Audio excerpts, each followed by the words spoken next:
You've got questions. Hopefully I've got answers. It's a Monday mailbag. Let's get after it. You are Locked On MLB Prospects, part of the Locked On Podcast Network, your team every day.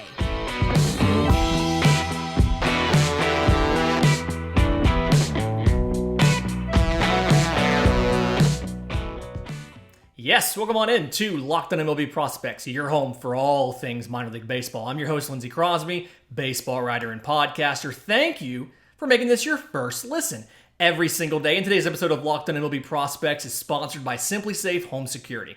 With Fast Protect technology exclusively from SimpliSafe, monitoring agents capture evidence 24/7 to accurately verify a threat for faster police response. There's no safe like SimpliSafe. Visit simplisafe.com/lockedonmlb to learn more. As we do every Monday, it is a mailbag. All of these questions come from listeners of this show. If you have a question for the mailbag, I'm on Twitter at Crosby Baseball, show's on Twitter at LockedOnFarm, or you can email us, lockedonmlbprospects@gmail.com. First question comes from Kegan via email. Very short, very simple, said, what does it take to get Sean Murphy to the Cardinals? So, Tuesday trade block episode, we talked about the Oakland A's trading catcher Sean Murphy, and we tried to figure out what a prospect package would be if he were to go to the Rays. Kegan wants to know, can the Cardinals get Sean Murphy? And I think it's actually a pretty good fit. So if you think about it, you have Molina retiring. Yadier Molina is done. He's not going to play anymore. Behind him, you had Andrew Kinzer, who is a backup at best. He's not going to be your starter. He's had every opportunity to seize the starting job and just wasn't able to do it. Number 7 prospect in the system, Ivan Herrera, 2016 IFA. He's not quite there as far as offense or defense goes, really. So this year, 65 games, 268, 374, 396. 6 home runs, 17 extra base hits, 52 strikeouts to 38 walks. Ivan Herrera's not ready. I mean, just plain and simple, not ready. That was the AAA stats. He got 11 games at the major league level, 111, 190, 111. Went like 2 of 18 or something like that. So, Ivan Herrera is not ready to be the guy. And so I like the idea of Sean Murphy to the Cardinals. I reached out to some different folks, reached out to some A's folks, reached out to JD, host of Locked On Cardinals, to kind of get some ideas as far as what that trade package would be. My thought process when I went into this was obviously first base, third base, locked down. You've got lots of outfielders, Dylan Carlson, Lars Nootbaar, things like that. You're looking to put Jordan Walker in the outfield as well, so you'd have a 1 through 3 out there. And so I built a package around Nolan Gorman. I said Nolan Gorman has been miscast as a second baseman, and we talked about defensively he struggled. He got replaced late in games. He's a natural corner infielder. Probably first, hopefully third base. But he can't play that because you've got an Arenado and a Goldschmidt. So I said, let's take third baseman Nolan Gorman, who has 5 years of service time left, so it's good enough for the A's to take. Let's take outfielder Joshua Baez. 6'4", 220. He's 19 years old. Just finished a brief stint in low A this year. Was drafted last year with the second pick out of high school. They took him to keep him from going to Vanderbilt. And fantastic bat speed, amazing raw power. Every system has this raw power guy, right? He is the raw power guy for the St. Louis Cardinals. But just like the other famous Baez, who played in the Midwest, he's got swing and miss issues, right? He struggled with strikeouts in high school.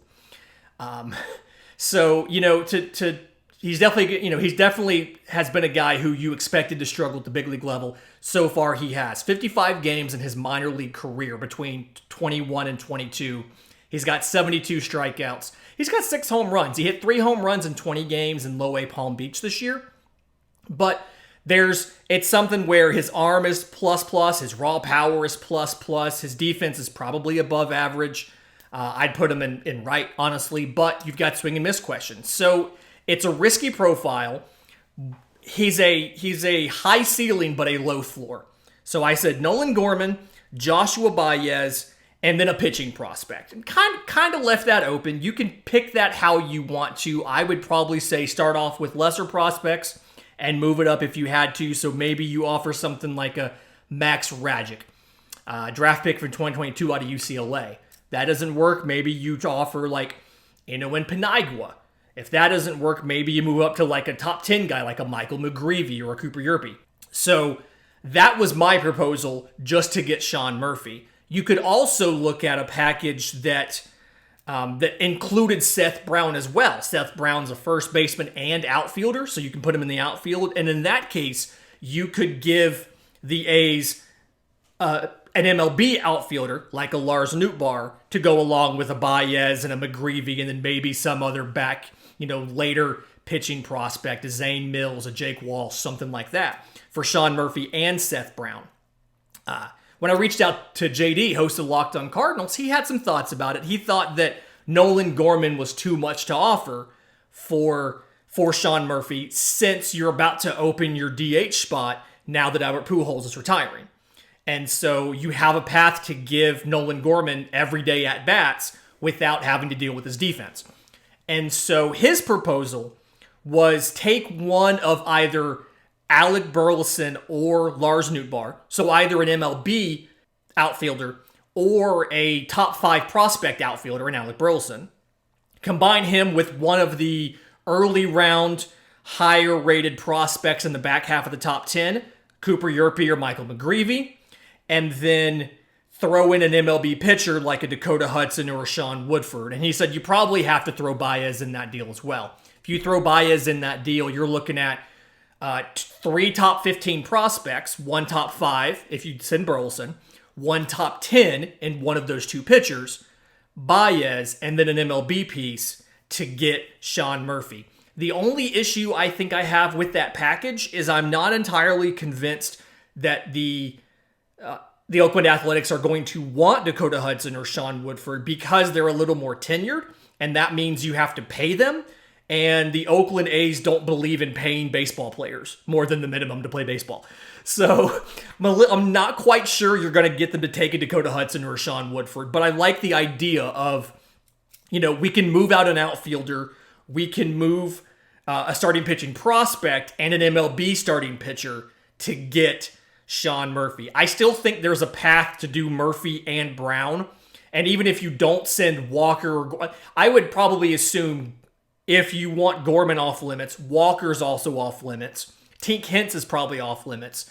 And Mazin Wynn may or may not be off limits. But I think you could headline a package with Burleson. If you're getting Murphy and Brown, you can headline a package with Burleson and Nootbaar, one of those pitching prospects, and then another lower level guy to get both Murphy and Brown back from Oakland.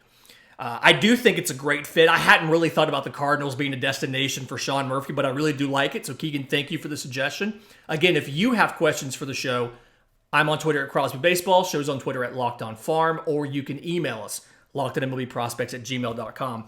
In just a second, I've got some questions about some top prospects, namely Francisco Alvarez of the Mets and Emerson Hancock of the Mariners.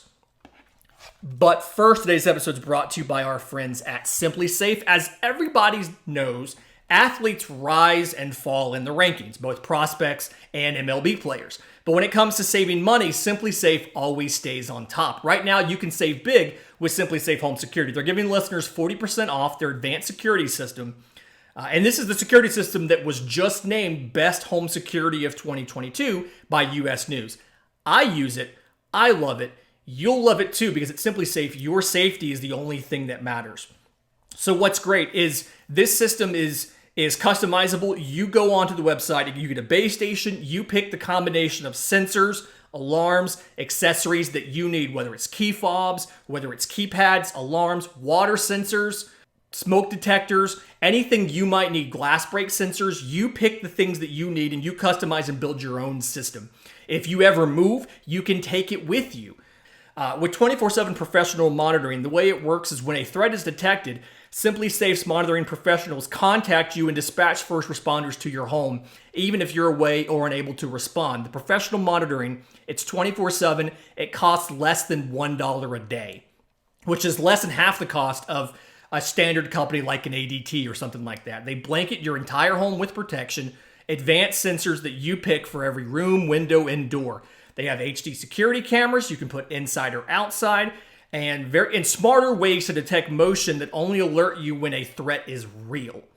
They even have hazard sensors that will detect fires, floods, other threats to your home, and they use proprietary response technology to visually confirm when a break-in is real, so you get the highest priority police dispatch. Don't miss this chance to save big when you protect your home with the best. Get 40% off your order when you visit simplysafe.com/lockedonmlb today.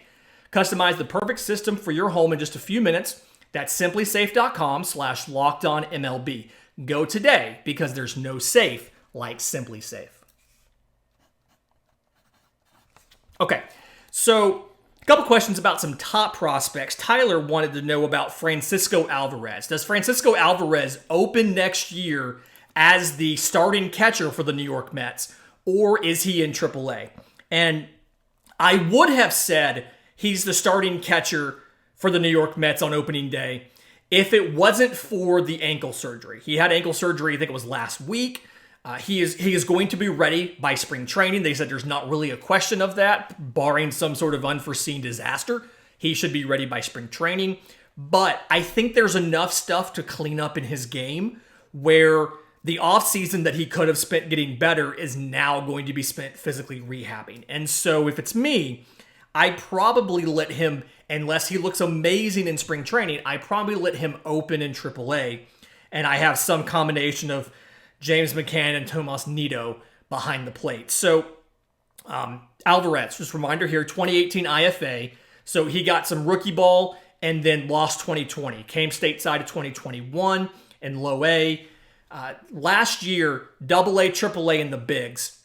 Struggled a little bit when he moved to AAA. So his 67 games in AA in Binghamton he had last year. 277, 368, 553. 18 home runs in 67 games. 34 extra base hits. 71 walks to 36 strikeouts. Okay. 277, 368, 553. You're taking that 7 days a week and Sunday after church. You love it. 45 games in AAA. 234, 382, 443. 9 home runs, 15 extra base hits. 52 strikeouts in 45 games to 34 walks. So he walked at a higher rate, but he struck out a little bit of a higher rate. And the power production and the on-base wasn't really where it had been. You know, on-base is close. Power production is, 100 points different, 110 points different. And so a little bit of a slow start. I'd probably want a little more time to see how comfortable he was at AAA before I put him in the bigs. And that's kind of, especially because he got 5 games at the end of the year in the big leagues, and he didn't look great. Now, how much of that, he batted, I think he was 2 for 12 at the big league level, hit a home run, had an RBI, struck out 4 times, had, I think, 2 walks or so.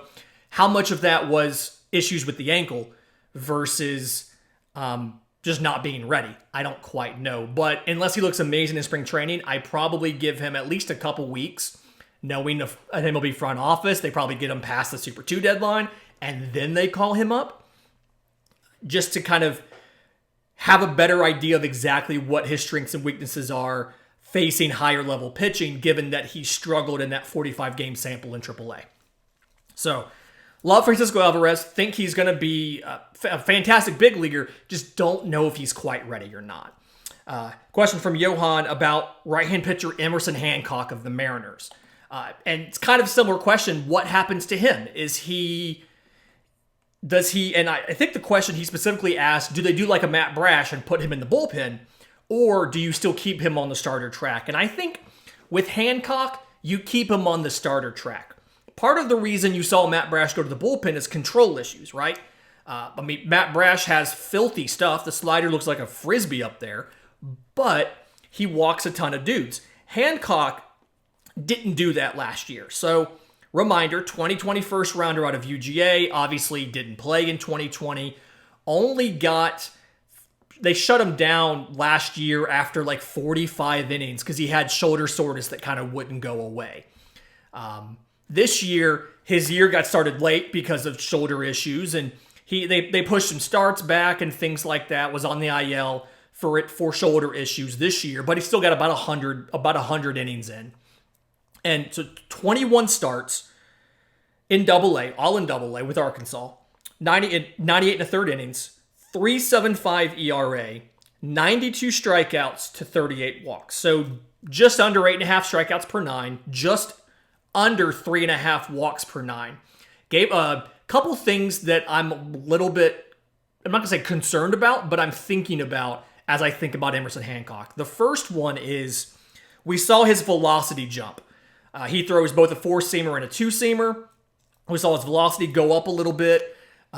With that velocity going up, there's a couple things that have happened with that. One is the controls come back a little bit. We saw the walks tick up a bit from where they were. Two, when you look at his arm slot, he has a lower arm slot, and then combining that with throwing harder, I think that's part of the reason you're seeing the shoulder issues be a recurring thing. He's putting a lot of stress on that shoulder between the increased kind of violence and effort in the delivery and the lower arm angle. I don't necessarily know if the lower arm angle is an intentional choice to try to get more extension or, just make his stuff approach the plate a little bit different of an approach angle. But I do think that that's probably contributing a bit to, one, a lack of deception, the increased walks, and the shoulder issues. And so I think he's got mid-rotation stuff. Some of these things are red flags, right? The recurring shoulder issue, kind of a red flag. The control getting worse, kind of a red flag. The delivery and more effort in the delivery, kind of a red flag. And so, I like his stuff. The two fastballs, the 4-seamer sits 94 to 98. The 2-seamer sits 93 to 96. They're both above average. The change is in the mid-80s. I think it's a plus pitch. I like it. The slider's 79 or 80 or so. It's really kind of sweepy. I like the slider as well. Not quite plus, but it's above average. He's got a plus changeup and 3 above average pitches. I just think when you look at who he was in college, the delivery was very smooth and repeatable. The control was very good. He seems to have regressed on some of that because he's focusing on velo. If you can naturally build the velo, do it. If you can't naturally build the velo, let's back off a little bit and let's prioritize longevity and prioritize health and streamline the delivery versus adding extra effort to try to get the velo where you think it needs to be. I know he's only striking out 8.5 guys per 9, but you can get away with that when you're walking 2 guys per 9. And instead he's walking 3.5, but he's not seeing the uptick in the strikeouts. So I still say let him continue starting, let him build his pitch count, let him build his innings. He didn't get above 80 pitches in a start until I think the second half of the year for the most part.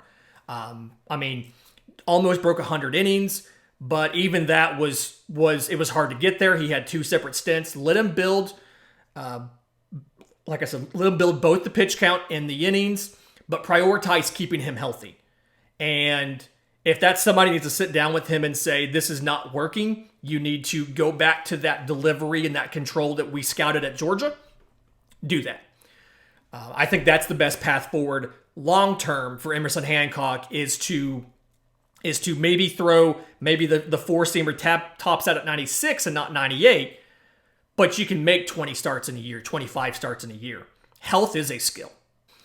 In just a minute, I have a couple individual prospects that people asked about right here on Locked On MLB Prospects.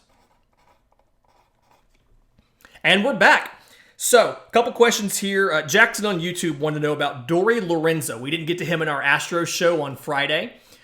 He is an infield prospect of the Astros. So, 6'1", 160. He was a 2019 IFA. He was the star of the class. They gave him just under $2 million. Obviously lost 2020, spent some time in 2021 in rookie ball, went back and repeated rookie ball this year at age 19. 34 games in rookie ball, 250, 350, 320, 1 home run, 5 extra base hits in 34 games. 0 for 4 on stolen bases. Lorenzo is not here to steal bases. Lorenzo's not even really here to play great defense. He's been at shortstop. I think he's better at second. I saw him at second in rookie ball this year. It's something where his range, his footwork, his arm, all kind of only average. When he does make a throw, it's mostly arm versus whole body. It's like it's upper half.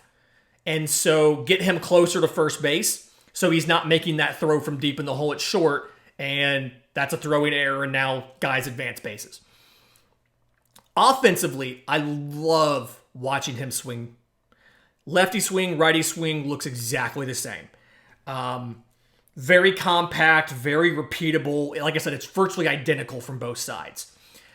It's like it stays in the strike zone for a long time. It's really easy for him to make contact. He doesn't have a ton of power in his game. I mean, 6'1", 160, part of that's just a physical maturation thing. I do think that when he moves from shortstop to second base kind of full time, you're obviously going to have a little bit more pressure on the offense, and you're going to need the power to show up. But I do like his contact ability. I do like his approach at the plate. I do like his swing. I think the power is going to come. And so combine all of that with his approach, and then I think that in a few years, you can have the conversation about, as Jose Altuve is wrapping up his career, can Dauri Lorenzo step in and take over for him, kind of like Jeremy Pena stepped in and took over for Carlos Correa? Not calling him the same player as Jose Altuve, but can he step into that role in a couple years? Based on, and granted it is very early, he has played a grand total of 75 games in rookie ball. But given what I've seen of how mature that swing looks, I think there is a conversation to be had there about the possibility of him playing second base going forward. He's got enough tools to make it work at second, but the offensive approach is fantastic. David asked about outfielder Colton Cowser of the Orioles. So 2021 first rounder out of Sam Houston State, 6'3", 195, and made it up through 3 different levels this year. Played in high A, played in double A, played in triple A. Combined slash line, 278, 406, 469 with 19 home runs. So, yeah, the whole season, 19 home runs, 57 extra base hits. Here's the stopping point. 174 strikeouts to 94 walks and 18 to 21 on stolen bases. So, a little bit of swing and miss in the game. But Double A Bowie is where he really kind of rakes. Spent just under 50 games. And let me 341, 469, 568, 10 home runs, 20 extra base hits. Now, still struck out more than once a game. 57 strikeouts to 36 walks and was 2-2 on stolen bases. But definitely something where you can see the potential there, right? When everything clicks. Double A Bowie is what it looks like when everything clicks. I do think 16 of his 18 stolen bases being at high A tells me that it has more to do with the pickoff restrictions and the pitch clock than it does just the pure speed. But the pickoff restrictions are coming for everybody, so that's perfectly fine. I think he's going to add more power. I think he's one of those rare college guys that will actually do that, just because physically he wasn't quite where he had the potential to be. And we've seen him already.